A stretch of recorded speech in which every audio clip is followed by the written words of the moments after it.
Môre graad 11. Okay, ek wil gou hierdie video vir julle maak oor die grafiek op bladsy 35 and I want you guys to really work through that and work through the one on your white notes because there's not a lot to do here. So if you just focus, it's quite easy. Okay, so they give you this graph, and on the y-axis we have potential energy, and on the x-axis we have the distance between the nuclei. So that's measured in meters. Okay, nou wat belangrik is wat ons moet onthou hierso is daar is potensiële energie opgesluit in verbindings. So when we are working with bonds between molecules, we are working with potential energy. Okay, so this graph, we look at it from the right hand side. So ek gaan begin hier by die punt P.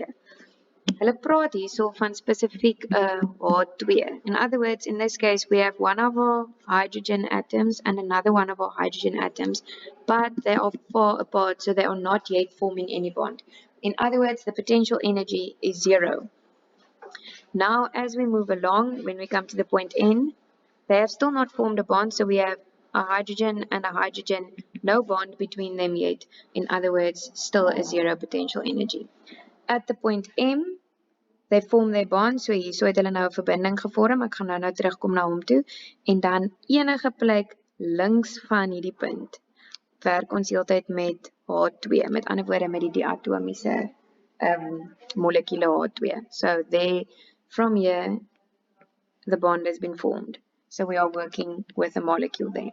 Okay, nou wat belangrik is wat julle moet sien is op die x-as werk ons met afstand.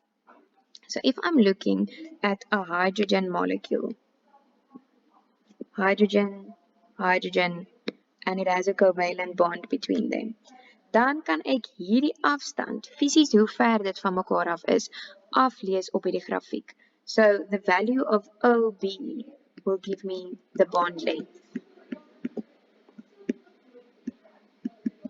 So that's the one thing that you need to know.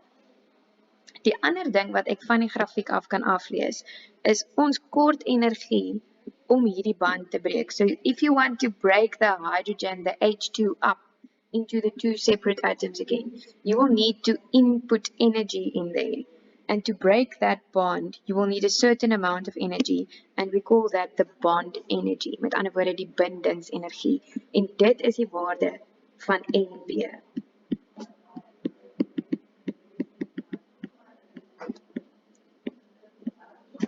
Okay, in graad 11, dit is basies so maklik soos dit. So if for instance they gave you a value here and they said it's negative, I think it is actually negative 436 kilojoules. And I asked you how much energy would you need to break the bond between two hydrogen atoms, then you would say you would have to input 436 kilojoules. Dis so maklik soos dit. Okay, of sê nou maar hulle het hier 'n waarde op ingesit. Ek maak hierdie nou op asseblief, nou nie my quote hier op nie. Sê nou maar by die punt B, gee hulle vir jou waarde 1 maal 10 tot die mag min 60. Dan beteken dit die lengte van hierdie verbinding is 1 maal 10 tot die mag min 60 meter. Okay, so you can read that off from the table.